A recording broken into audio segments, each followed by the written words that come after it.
오늘 함께 하실 성경은 마태복음 1장 18절에서 23절까지입니다.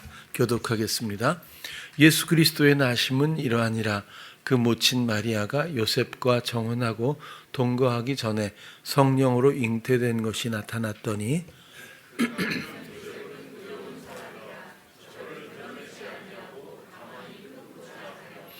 이 일을 생각할 때에 주의 사자가 현명하여 가라되 다윗의 자손 요셉아 내 아내 마리아 데려오기를 무서워 말라.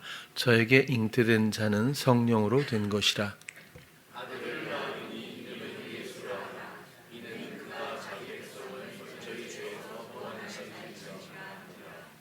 이 모든 일에 된 것은 주께서 선지자로 하신 말씀을 이루려 하심이니 가라사대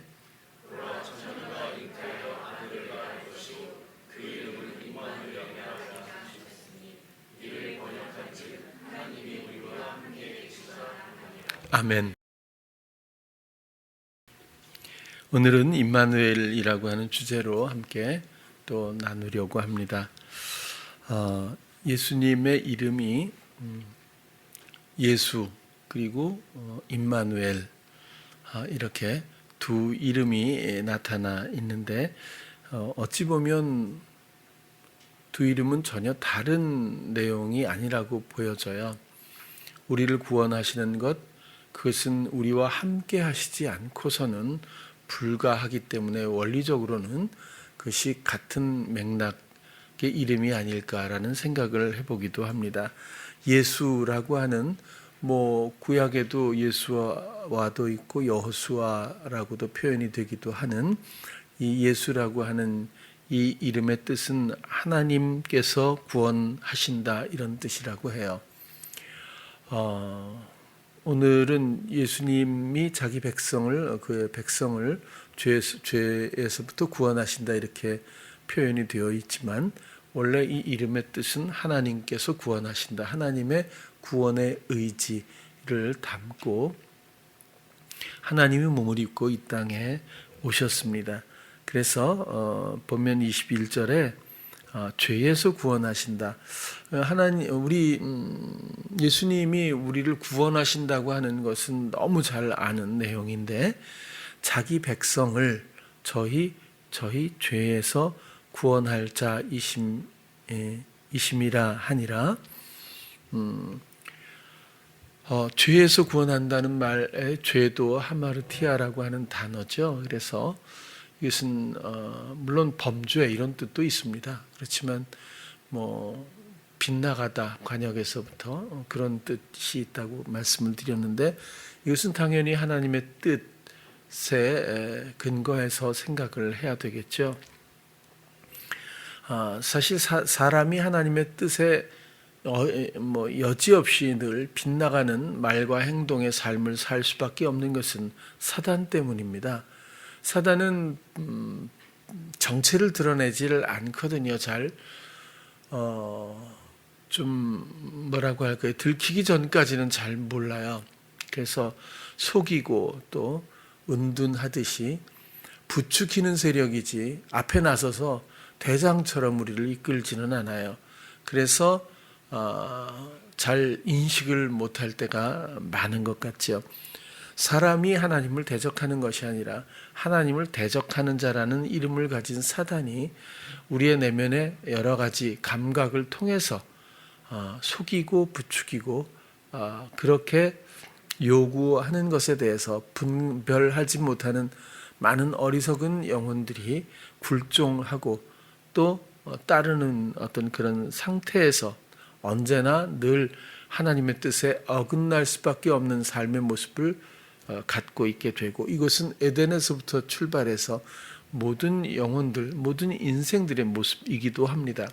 이것을 성경에서는 하나님의 뜻에 어긋나 있는 그 모든 것들이 죄의 범주라고 그렇게 설명하고 있고 이 죄의 굴레에서부터 이 관계에서부터 스스로는 도저히 빠져나올 수가 없다는 이야기고 그리고 여기서부터 탈출 이것 돕고 또 그렇게 하실 수 있는 분은 오직 예수 그리스도 그리고 예수님은 하나님의 아들이니까 그렇게 하실 수 있겠지가 아니라 그 구원의 모든 일들을 이루기 위해서 우리와 똑같은 죄의 형체로 오셔서 죽으시고 다시 영원한 생명을 얻으시고 승천하신 후에 영접하는 자, 의뢰하는 자들의 마음속에서 주체가 되셔서 이 모든 것들을 담당하고 계신다라는 것까지가 복음의 흐름 또 내용이기도 합니다. 그래서 그냥 단순히 죄에서 구원하신다 이 말은 예수님 없이 우리가 무슨 거짓말 또 하고 사기치고 또 폭력이고 이런 내용을 예수님이 십자가에 달려 돌아가심으로 이런 범죄 사실이나 또 전과나 이런 것들이 깨끗하게 지워졌다 이런 뜻이 전혀 아니죠. 이것은 정말 영적이지 않은 내용인데도 막연하게 그렇게 생각할 때가 있었던 것 같아요. 이 죄는 당연히 하나님과의 관계에서 생각해야 하고 또 사단과의 관계에서 생각해야 하는 영적인 문제들이며 육신적으로 나타나는 모든 현상들은 그냥 이 죄의 현상, 냄새라고 말씀을 드려서 냄새의 근원을 없애지 않고 냄새를 제거할 방법은 없다. 물론 강력한 향수도 있지만 어쨌거나 이 근원적인 문제를 본질적으로 이해를 해야 되는 것은 아마 잘 알고 계실 거예요. 이 구원의 구체적 이름이 전 임마누엘이라고 생각을 해요. 임마누엘이란 뜻은 하나님이 우리와 함께 계시다라는 거잖아요. 예수는 하나님께서 우리를 구원하신다라는 뜻이라면 임마누엘은 하나님이 우리와 함께 계시다. 결국 우리의 구원의 실질적인 형태, 그 내용은 우리와 함께 하심으로 이루어질 수 있다고 하는 흐름으로 이해를 해봅니다. 함께한다? 다 이해하잖아요. 하나님 우리와 함께 하시지. 근데 조금만 들춰보기 시작하면 그냥 같이 있다, 함께 있다는 게 그냥 같이 있다라는 뜻을 넘어서 이 함께한다는 이 말은 정말 중요하고 깊고 폭이 넓은 그런 이름이라고 또 의미라고 생각을 합니다. 그냥 우리 안에 그냥 계신 것으로 우리 충분한 게 아니잖아요. 그분은 우리의 전부가 되기를 원하시죠. 우리를 다스리시기 원하는 거죠. 우리하고의 다양한 관계성에 대해서 또 다양한 기능성에 대해서 본인의 입장을 상당히 많이 예수님은 표현해 주셨어요. 그래서 이런 것들이 우리의 삶에 얼마나 적용되어 있는지, 접속되어 있는지, 활용되고 있는지에 대해서는 잘 우리가 나누지 못하는 것 같아서 그래요. 그래서 대표기도 하는 사람들의 내용을 보면 초기에는 항상 이런 말도 듣고 이런 걸 배웠지만 그렇게 살지 못하고 맨날 비슷한 얘기잖아요. 근데 비중을 거기에 두지 않았으면 좋겠어요. 여러분, 우리는 원래 그래요. 원래 그런 사람, 그런 영혼이 사랑을 받는 거예요. 그래서 사랑을 감사해야지 원래 내가 그 뜻대로 살지 못해도 내가 사는 건가요? 내가 방심했다는 말은 거의 맞을 거예요. 그럼에도 불구하고 방심할 수밖에 없는 그를 사랑하는 거지 넌 왜 방심하고 있어를 따지시는 분이 아닌데 아직도 우리와 함께 하시는 나의 주 예수 그리스도를 오해하는 그런 속임이 너무 많다는 거예요. 이거 자칫 잘못하면 그럼 난 막 해도 되나 또 이렇게 구원파처럼 하면 이게 굉장히 복잡해지잖아요. 참 요즘 보는 어리석은 그런 사람들처럼 이게 정말 이상하단 말이에요. 구원은 그런 게 아니니까. 자, 임마누엘, 그럼 그냥 같이 있나? 그냥 함께 계시나? 이름을 이렇게 구약에서부터 임마누엘, 이사야에 나오잖아요. 이렇게 지어놓고 계셨을까? 당연히 그리스도가 우리들을 대속하기 위해서 대신하기 위해서 하신 육신으로 입고 오셔서 하셨던 모든 일들의 결과물과 그리고 그 모든 우리를 주기 위한 선물, 그 유익들, 그리고 천상의 첫 아들로서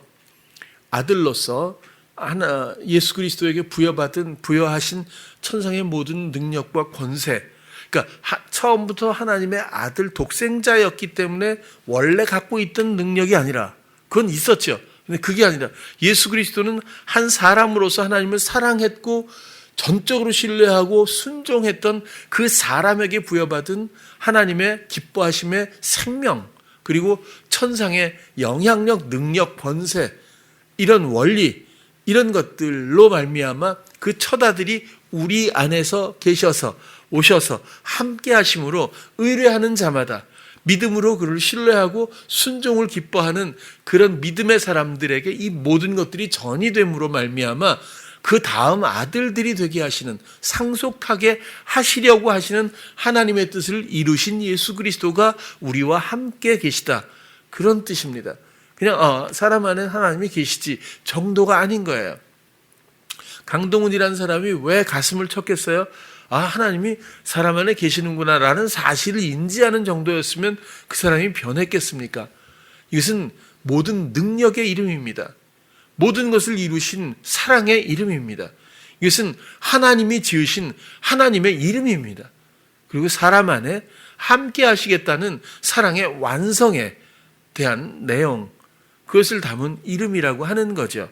그래서 이런 것들에 대해서 우리는 좀 더 깊이 있게 다루어 보고 또 생각해야 한다는 뜻에서 오늘 말씀을 드리는 거예요.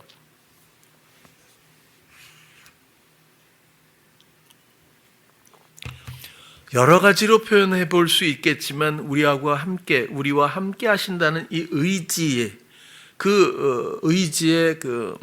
뜻은 제가 볼 땐 한 번도 이 세상에서 사단 앞에, 세상 앞에 이겨본 적 없는 우리들에게 예외 없는 승리를 주시기 위해서 기쁘게 함께 하신다라고 생각을 해요. 우리를 이기게 하기 위해서입니다.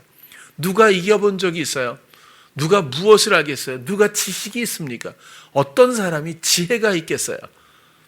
모두가 사단에게 정말 조롱당할 수밖에 없는 정도의 존재감 말고 더 무엇이 빛나는 것이 있겠어요? 사람에게서 사람이 무엇이 관대입니다. 정말 그런 연약하고 어리석은 그들에게 정말 놀라운 하나님의 그 아름다운 고결한 많은 유익들을, 영적인 것들, 특별히 그냥 내가 하나님이니까 나 이렇게 많은 걸 갖고 있으니까 너한테 줄게, 네가 활용해가 아니라 하나님이 몸을 입고 이 땅에 오셔서 똑같은 죄의 형체로 사단을 이겼어요. 사단에 대한 모든 관계, 이 시험을 이기신 거예요. 여러분, 세례를 받고 성령이 임하셨어요. 그러자마자 첫 번째 하셨던 행사가 뭐예요? 성령이 막 잡아 끌어가지고 광야에 넣잖아요. 40일 금식을 하시지 않습니까? 그 광야에서. 우리는 금식을 해도 시설 좋은 기도원에 가서 따뜻한 방에서, 그죠? 어떻게 쓰든지 그러잖아요. 그리고 뭐 핸드폰도 있고 여러 가지 친구들이 많잖아요. 근데 광야에서, 우린 광야에서 훈련을 안 해봤지만 광야는 세상이지 않습니까? 그곳에서 예수님이니까 시험을 받았을 거야? 아니요. 나 때문에 언젠가 나와 함께하면 나의 모든 승리가 되기 위해서, 이겨주시기 위해서 가신 것 아니에요? 사단이 뭐라고 해요? 필요의 시험이 세상에서 첫 번째입니다. 필요한 거죠. 그렇죠? 돈도 그렇고 사업도 그렇고 건강도 그렇고 관계도 그렇고 뭐든지 필요가 인생에서 얼마나 중요한 주제인가요? 그러면 어떻게, 넌 하나님의 아들이잖아. 할 수 있잖아. 그렇게 돌을 가지고 떡덩이를 만드는 거야. 그죠? 굉장히 필요를 부추기는 소리거든요. 근데 여기서는 이게 상대적인 구도로 표현이 돼 있어요. 사단이 예수님 앞에 나타났다. 사단이 이렇게 시험을 했다. 넌 하나님의 아들이거든. 이렇게 해서 예수님이 이렇게 거절했다. 이 상대적인 구도이기 때문에 그래도 이해가 좀 빠를 것 같아요. 그래서 우리 안에서는 상대적인 구도가 없다는 거예요. 사단은 나타나 본 적이 없거든요. 내 목소리로, 내 생각으로 얘기를 해요. 그래, 이번에 이렇게 하는 거야. 그래, 돈이 있어야 돼. 이번엔 성공하는 거야. 난 이 학교를 가야 돼. 난 1등 해야 되는 거야. 이런 게 많이 있지 않겠어요? 그리고 두 번째 시험도 마찬가지거든요. 높은 곳에 올라와서 이렇게 하면 성경의 하나님의 말씀에 하나님이 이렇게, 그죠? 이렇게 아주 교묘하게 엮어버리잖아요. 땅에 닿을 때 천사들이 너를 이렇게 떠받들지 않겠니? 근데 거기서도 하나님의 아들이거든요. 능력을 행사하는 그 동기를 그렇게 부추기는 거예요. 하나님의 아들은 명백한 사실이죠. 이걸 가지고 은근한 자기 뜻을 부추기는 이런 여러분 많이 당해서 알지 않아요? 그죠? 충분히 사단의 속성을 이해하지 않겠어요? 그렇게 하는 거거든요. 예를 들면 이런 거예요. 내가 남편으로서 이런 거죠. 내가 엄마로서 좀 자식에게 이렇게 해야 되는 거 아니야? 이 소리 누가 하는 거예요? 그죠? 엄마니까 이게 누가 주는 거예요? 그런 것 때문에 우리는 백전백패한다는 거예요. 목사니까 이렇게 백전백패하지 않아요? 그렇죠? 그러니까 내가 하는 거죠, 뭔가. 이거 굉장히 잘 써먹는 유형인데 이렇게 예시가 있어도 우리는 늘 당합니다. 근데 예수님한테 하나님의 아들이잖아 이렇게 얘기를 하잖아요. 근데 예수님은 전혀 그 모든 것들에 대해서 또 정확하게 그리고 영적으로 그리고 첫 번째는 뭐라 그래요? 하나님의 말씀, 입에서 나오는 말씀으로 아주 명백한 진리를 통해서 말씀으로 그를 이기죠. 두 번째도 하나님을 시험하지 마라. 왜? 구약이 이렇게 돼 있어? 선지자들이 이런 예언을 했어? 그렇다면 내가 하나님의 아들이니까 이렇게 하면 이렇게 돼. 못하고 떨어져요. 이유가 뭐가 있죠? 떨어질 이유가 뭐냐고요? 하나님의 아들이라는 걸 증명하기 위해서인가요? 아니면 하나님이 약속하신 이런 걸 증명하기 위해서인가요? 이건 하나님을 농락하는 거죠. 시험하는 거죠. 그런 의도가 아주 얇지만 깊게 그곳에는 숨겨져 있는 것을 빛으로 그것을 조명해버리는 정체를 드러나게 하는 그런 답변으로 생각이 들죠. 세 번째는 하나님의 아들이거든이 잘 안 먹혔는지 그냥 대놓고 그러잖아요. 정체가 나타나요. 아니 나한테 경배해. 그러면 세상의 만국 모든 거 줄게 다 이렇게 하잖아요. 그렇죠? 근데 이제 그런 모든 시험들이 대표적인 건 몇 가지겠지만 사람마다 시험의 내용들을 우리가 모아서 책으로 엮을 수 있다면 굉장히 재미있을 거예요. 그러니까 다양하다는 뜻이에요. 근데 예수님은 이런 대표적인 것들에 대해서 내용을 이긴 것이 아니라 사단의 모든 계획들을 빛으로 말씀으로 이기셨다는 거예요. 그 예수님이 우리 안에 오셔서 우리와 함께하며 우리를 지키시는 모든 것들을 이해하고 의뢰할 수 있다면 내용은 달라도 그리스도는 언제나 이기시는 분으로 이미 이기신 분으로 사단이 우리를 어쩌지 못하는 관계 가운데 우리가 안전할 수 있다. 그런 이김을 주시기 위해서 우리와 함께 하시는 거지. 야 그냥 내가 네 마음에 좀 거주 좀 할게. 이렇게 세우들어 오시는 분이 아니라는 거죠. 이해가 되지 않아요?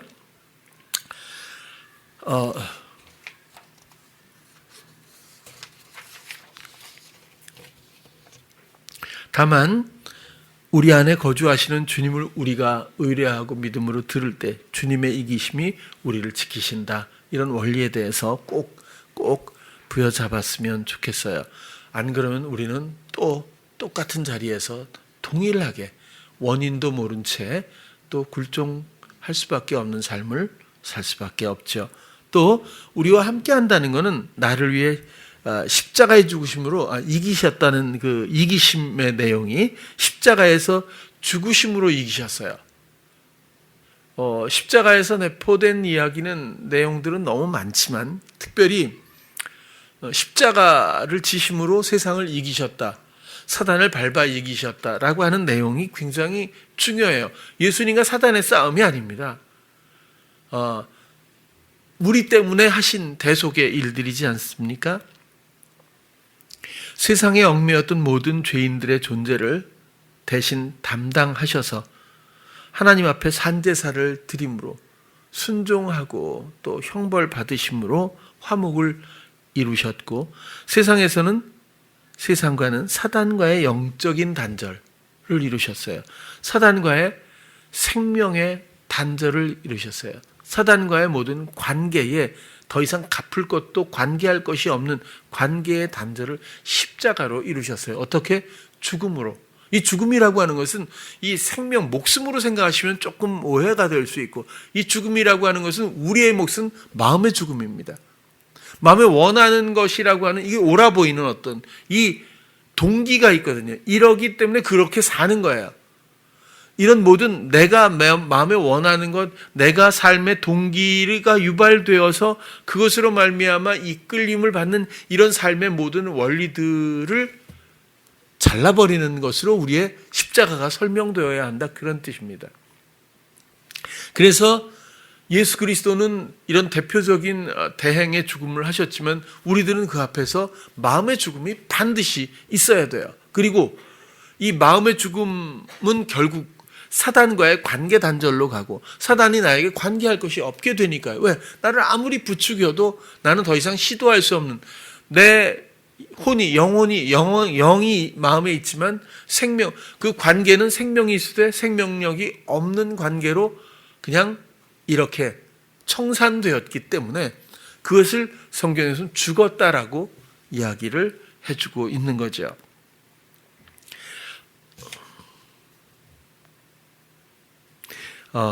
그렇게 우리가 우리의 모든 시도들을 그만두고 주님께 의뢰하고 또 주님의 생명을 소망하며 주의 다스림에 순종하면 그분의 생명, 그분의 사심에 함께 또 공유하고 또 그분의 세상을 이미 이기신, 사단을 밟아 이기신, 사단의 모든 계계에서 영향받지 않는 그 승리가 결국 우리의 것이 될 수 있다라고 하는, 우리를 이기게 하시기 위해서, 우리를 지키고 보호하시기 위해서 우리 안에 오셨다, 그런 의미에 대해서 말씀을 드리는 거예요.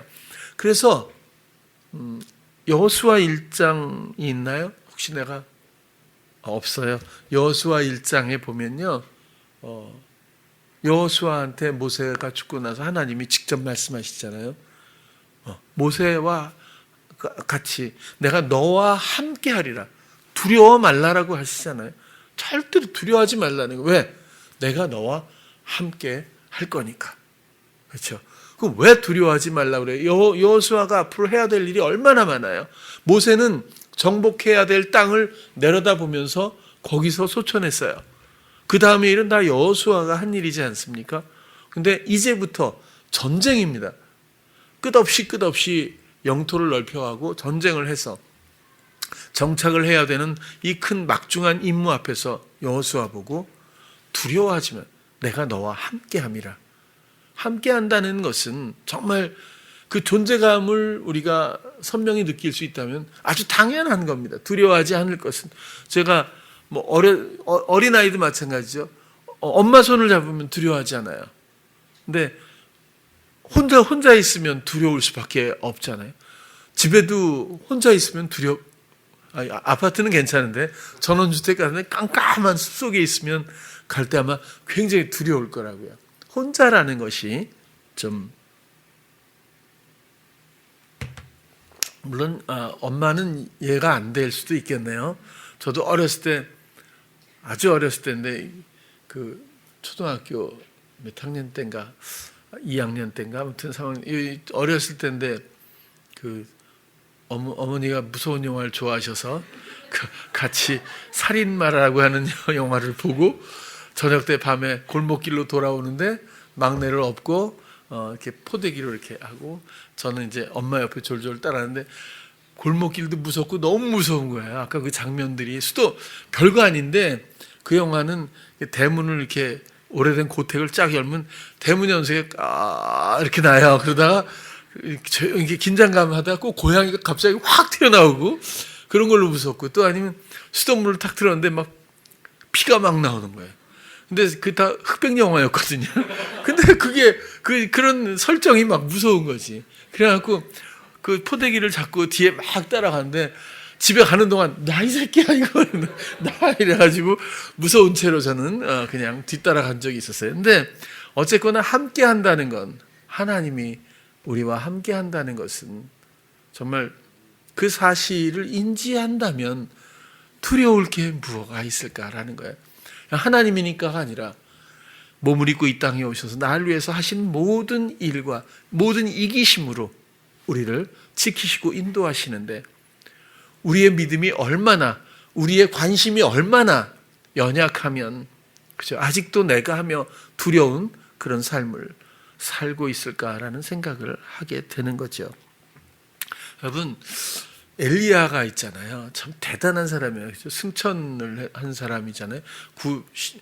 에녹은 뭐 자세히 설명이 없고 그냥 하나님이 기뻐하시는 사람이라고 올라갔고, 엘리야는 뭐 이렇게 기록이 많잖아요.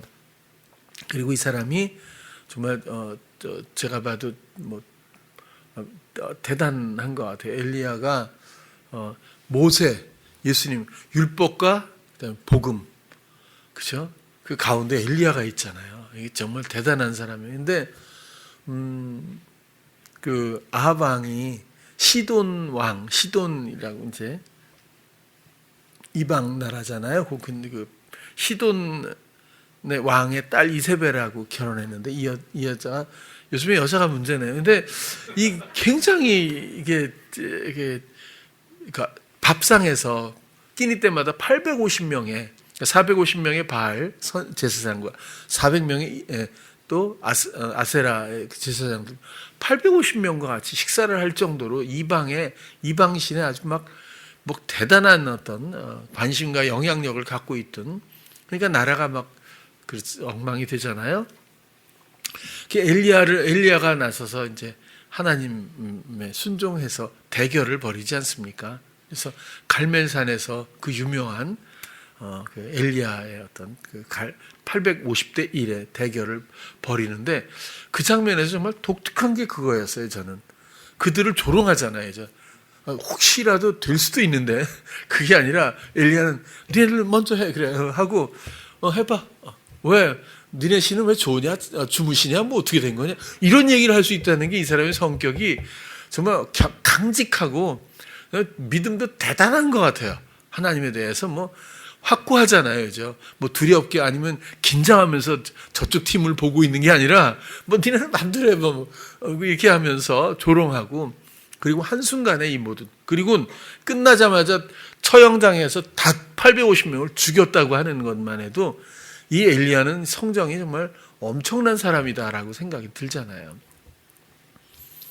그런데 그 다음 그렇게 해놓자마자 이세벨이 뭐라 그래요? 사람 보내갖고 너도 똑같이 해줄게. 내일 중으로 너 이제 그 소리 하나 듣고 도망가잖아요. 로뎀나무 밑에서 나는 조상들 같지 않으니까 나 제발 나를 죽여달라고, 죽게 해달라고 이렇게 오히려 그러잖아요. 그냥 사단의 원리를 보면, 제 생각인데 이건 제 생각이에요. 이렇게 강한 사람이 왜 이렇게 됐을까? 그래서 로뎀나무 너무 좋아하지 않길 바래요. 근데 왜 이렇게 됐을까? 사람인 이상 850대 1이고 나라에 엄청난 영향력을 갖고 하루 이틀 된 게 아니잖아요. 그렇죠? 이때 가뭄도 있었고, 이런 흐름 가운데서 정말 긴장하지 않았을까요? 이런 대결 가운데 850명을 쳐 죽이고, 그렇죠? 그리고 나서의 마음에 이완이 없었을까요? 그렇죠? 사단은 그럴 때 한마디로 결국 그를 무너뜨리잖아요. 아니 850명하고 대결해서, 그리고 불이 내려서 막 핥았다는 말이 있잖아요. 이렇게 여호와의 불이 내릴 정도로 능력이 강력한 사람인데, 이세벨이 그 원흉이잖아요. 뭐 너도 똑같이 해줄게라는 여자의 말 한마디에 이렇게까지 나 죽여주세요, 왜 이렇게 되느냐는 얘기죠. 마음을 놓친 것 같아요. 사람이니까. 그런데 회복이 어떻게 되죠? 천사가 나타나서 아주 중요한 거기 이야기가 있는데, 보통 사람들이 많이 놓치는데, 숯불에 구운 떡과 물 한 병, 천사가, 이 옛날부터 엘리야 숯불에 구운 걸 좋아했다는 게 하나님과 연관성이 좀 있지 않을까 이런 생각이 들어요. 그래서 왜 숯불에 구웠을까, 이제? 물론 로뎀나무의 뿌리는 그 스스로 많이 사용한다고 그래요. 근데 어쨌거나 그 숯불에 구운 떡, 이거 굉장히 중요한 의미가 있다고 보는데, 물 한 병 이렇게 먹여서 그걸 먹고 40주야를 걸었잖아요. 그렇죠? 그래서 하나님 산에 가서 하나님을 만나고 하나님을 듣고, 그 다음에 흔들리는 흔적이 없잖아요. 다시 돌아가서 왕들을 세우고 또 선지자를 후계자를 세우고 그리고 요단을 건너서 나중에 승천하지 않습니까?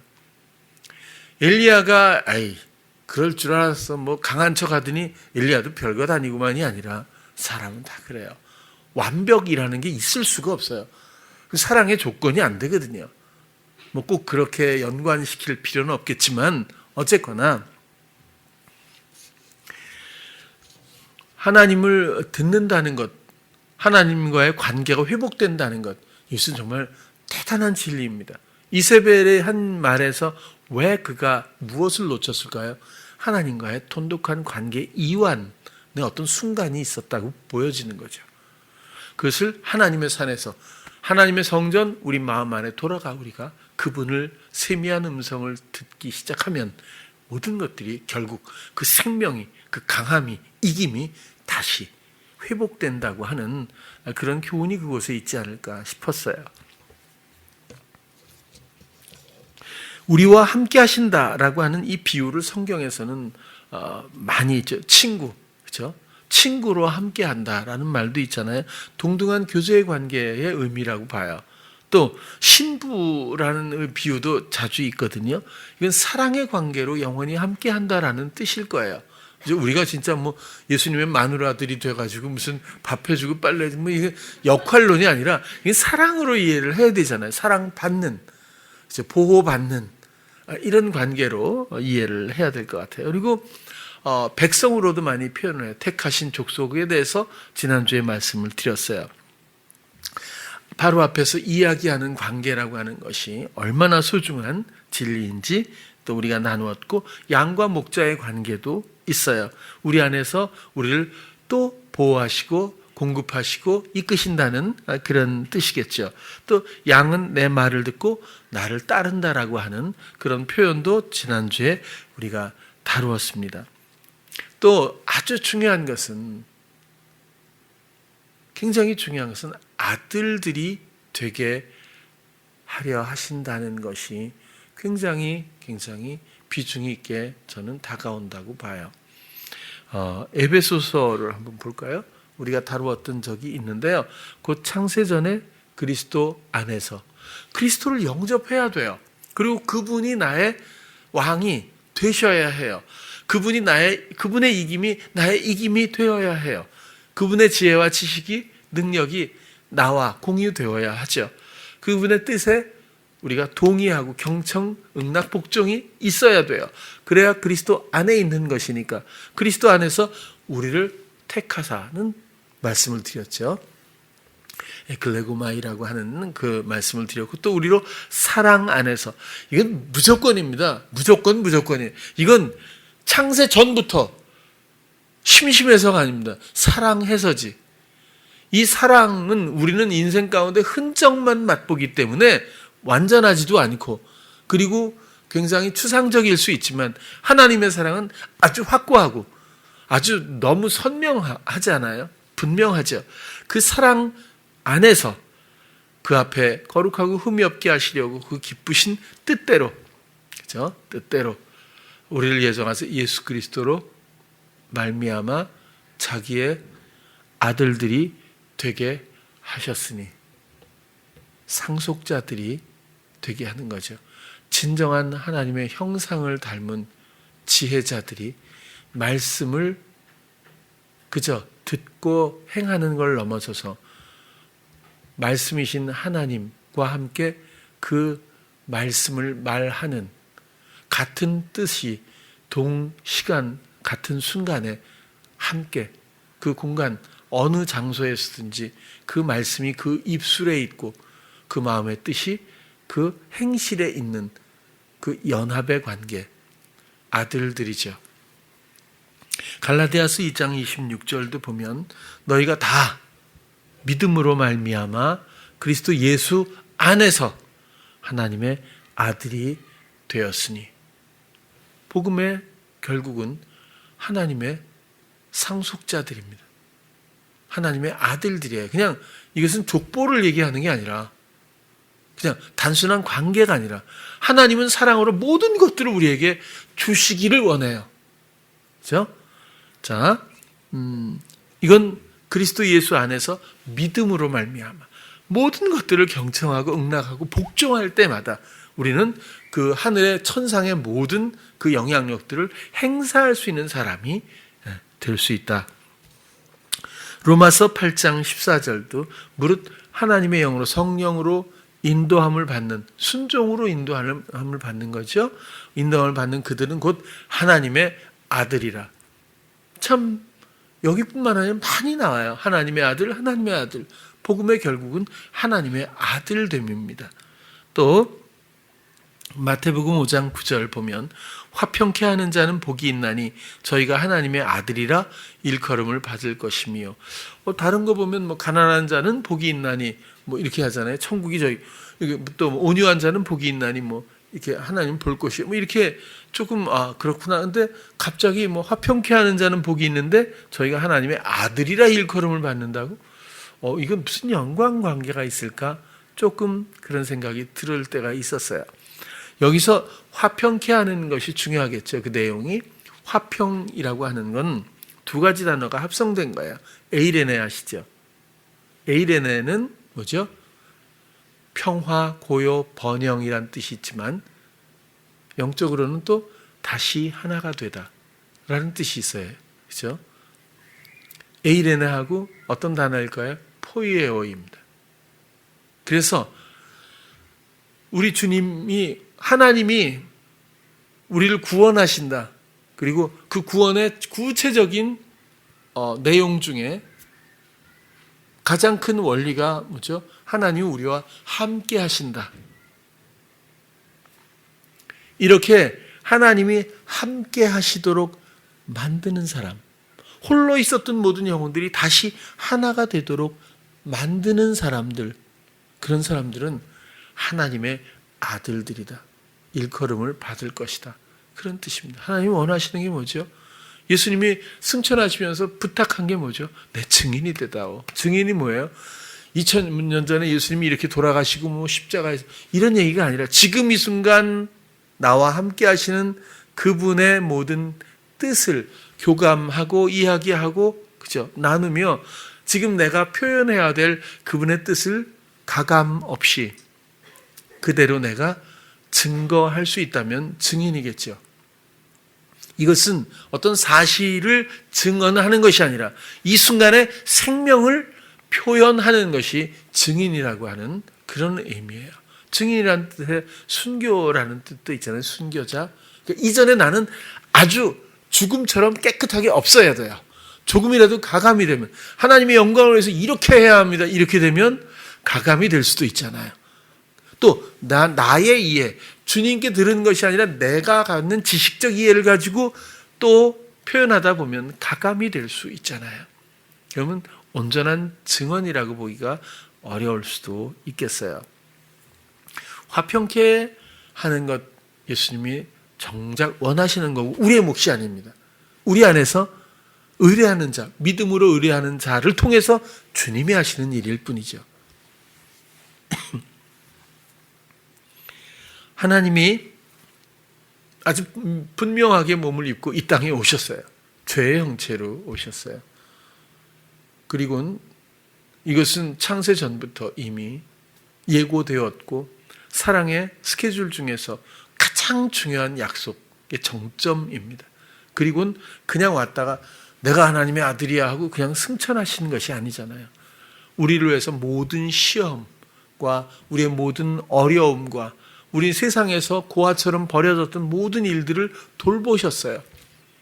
그리고 이 돌보심을 영원히 우리와 함께하며 이루겠다, 유지하고, 그리고 그분의 생명으로 우리를 빛나게 하시겠다라고 하는 수많은 비유와 가르침이 있었고, 그리고 십자가에서 이 모든 일들을 세상을 향해, 사단을 향해, 하나님을 향해 이루시는 이후에 다 이루었다라고 하시곤, 그리고 이제 내일 성령을 보내는데 보혜사를 보낼 때 사모하라고, 기다리라고 하지 않습니까?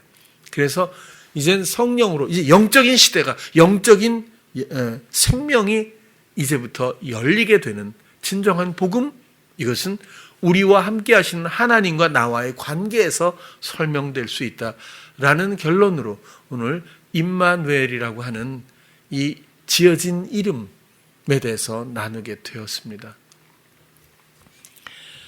예수님은 우리 안에 오셨어요. 어느 때는 친구처럼, 신랑처럼, 또 왕으로, 또 목자로 다양한 비유 가운데서 그분의 하시는 모든 일들을 이해할 수 있도록 설명해 주셨고 또 그렇게 오셨어요. 그분은 우리의 사랑이자 우리의 생명이고 우리의 전부입니다. 우리와 영원히 함께 하시는 내 안의 하나님 임마누엘, 스스로 지으신 그 이름입니다. 우리를 구원하신 그 이름 예수 그리스도를 진정으로 영접하고 또 신뢰하고 기쁨으로 함께 할 수 있는 우리 사랑하는 찬양교회 성도님들 다 되시길 축원합니다. 기도하겠습니다. 사랑해 주님, 우리를 죄에서 구원하시고 우리 안에 오셔서 영원히 함께 하심을 감사를 드립니다. 우리처럼 보잘것없고 어리석고 또 모든 것들에 어긋나 버릴 수밖에 없는 성정에 우리들을 사랑하셔서 주님의 것으로 모든 것들을 채우십니다. 불기둥과 구름기둥처럼 이 세상에서도 우리를 보호하시고 또 이끌어 주십니다. 언제나 우리의 모든 지각을 주님께 내어드려서 주님을 듣기 원하고 이야기하기 원합니다. 또 주님의 놀라운 지혜의 뜻들을 분별하기 원합니다. 순종할 수 있는 믿음 주시고 또 함께 그 길 위에 있다라고 하는 진정한 화평의 일들을 또 그 안에서 이룰 수 있도록 우리들을 붙드시고 인도해 주시옵소서. 예수님 이름으로 기도드렸습니다. 아멘.